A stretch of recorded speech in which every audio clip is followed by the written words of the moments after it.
This time of the year is exciting. We get to see the kids really kind of grow. This is their last chance to kind of show us what they can do.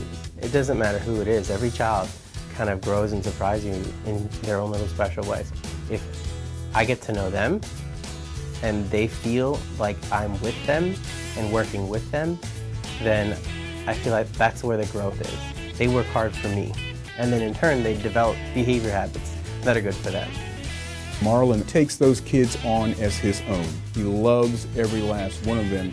Marlon understands the art of teaching. Yeah, you can know the curriculum, but how do you connect kids to the curriculum? I would use his classroom as clearly an example of a demonstration site of what good teaching should look like. He designs experiences in his classroom that I think any principal would be thrilled to see, because we talk a lot about the kids being connected to the classroom. You walk in there, you see this family. Honestly, I'm a kid, and I don't know that I could enjoy what I do if I had to do it with middle school or high school age kids. Elementary suits my personality. I can only imagine his classroom is so fun. What I loved about Marlon, he was in my government class. He was so into the discussions. He was so excited about participating, and it just made my job as a teacher so much easier. He's so dynamic. He's very caring. I think it's great that he is teaching third grade. I think more young boys need that role model to see, and the girls. They need to see that this isn't a woman's profession, and that a male can do fun things and care and be generous and loving too. Before my very first year of teaching, I had a couple of parents decide to pull their students out of my class. It didn't make sense to me that someone would choose to say, I don't want to have a male teach my daughter, or I don't want someone with a Muslim last name to teach my Jewish child. Whether I am a religion or not, it doesn't define who I am or my ability to teach your child. So I think for me, I've always focused on the curriculum and what I need to do, and I try not to let the outside unnecessary forces be a force. Marlon is the kind of educator that will do whatever it takes to help a child learn.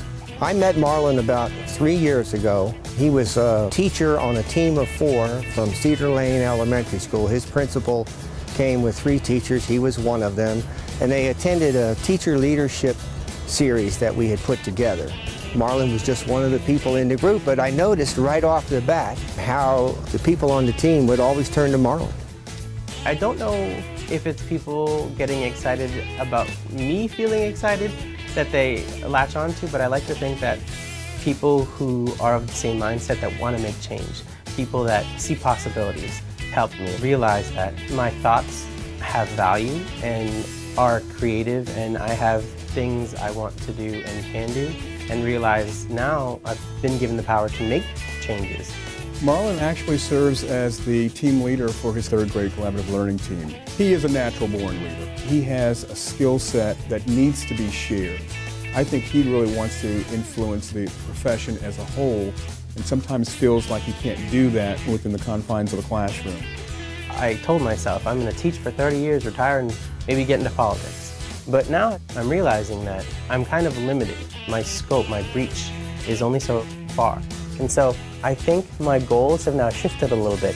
I still want to affect change, I still want to stay in the classroom, but if there's an opportunity for me to have a broader and wider reach, I think that's something I might have to look at.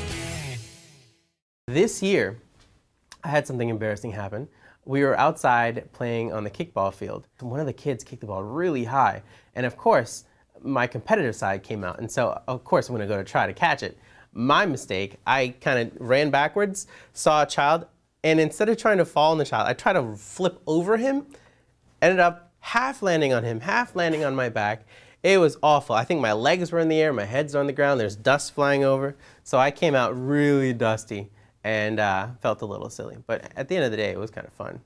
A lot of things that others would find embarrassing doesn't embarrass me, because I think it's funny. I like it when that happens because it gives personality to the class, and it's kind of my trademark to be awkward. You always tell in the hallway who has me and who doesn't, because when the song comes over the loudspeaker, I'll just start singing, and you have my kids who are like, yeah, sing along with me, and then you have the kids who aren't me who are just pretending like I don't exist. They just walk by like, who is this crazy person. Last year, during a 8th grade guitar concert, I like to play music through my iPod while people are coming in and sitting down, and we're in the other room warming up. So, as usual, put on my iPod, but put it on shuffle. A parent ran down the hallway to the classroom and says, "Hey, Mr. Young, I think you should come to the auditorium." It was dead silent. One of the tracks that I had on my iPod was a session on how to discipline your children, because I was having some issues with my daughters. It was the funniest thing, but it was certainly one of my most embarrassing moments.